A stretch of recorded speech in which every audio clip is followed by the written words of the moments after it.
Ayun. Ayun, pang-objective naman kasi, yun yung parang recognition mo sa sarili mo. Kung ano yung objective mo, ano ba yung parang ano mo.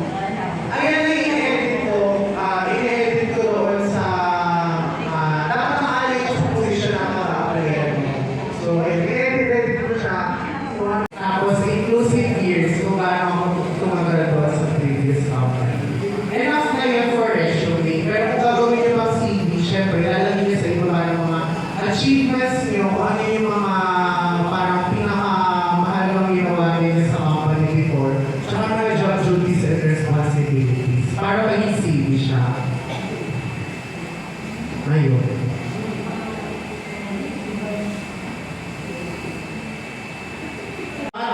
Educational background, training seminars attended, personal data, at mga character reference. So sa dulo, nilalagay natin yung character reference.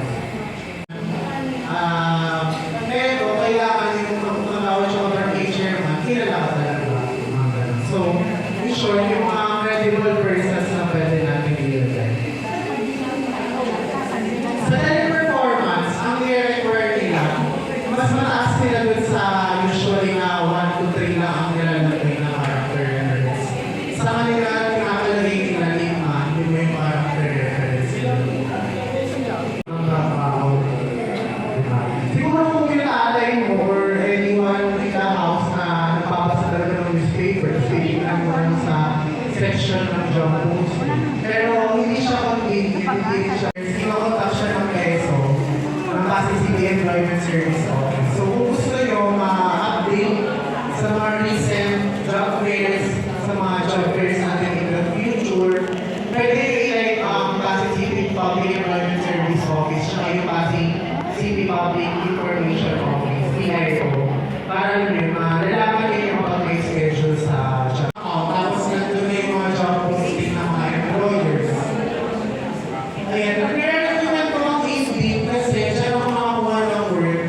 Yan, yung construction dyan. Sa Facebook ay i-search nyo lang yung positions na gusto nyo applyan. Tapos automatic may mga ano doon. Madalas may mga group doon, Facebook group regarding that position. So pwede nyo yung gawin housekeeping graduate ako. Gusto ko makahanap ng mga housekeeping jobs. So, February 2026, nag-launch ang TESDA ng bagong app. Ang pangalan ng app ay TESDA Skills Passport. So, pwede nyo siyang i-download sa Google Play. Ayan. Tapos, meron din dito, training institution. So, kapag pinindot nyo nakikita nyo kung ano yung mga training center, mga training institutions na accredited yung ating application document, automatic parang minsan, kapag may feedback from HR, nag-set na sila ng schedule for interview. Ayan.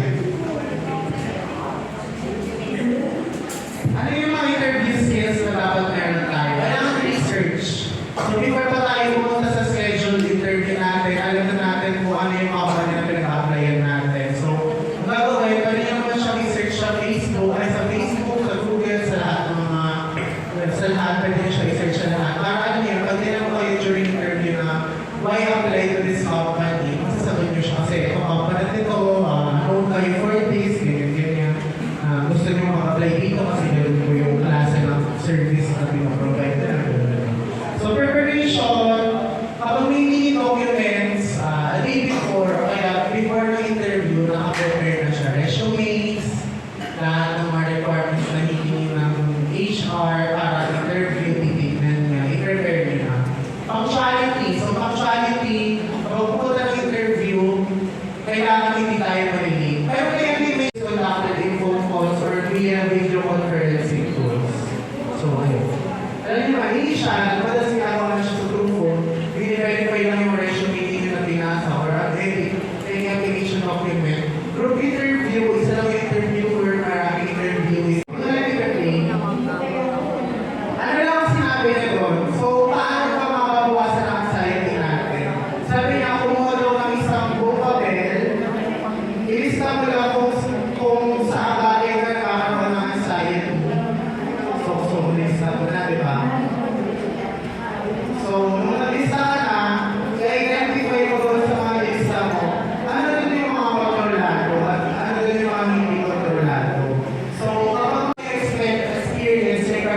sa field na nag-goal kayo, pwede mo kayo mag-iwan ng mataas na sahod from your previous sahod.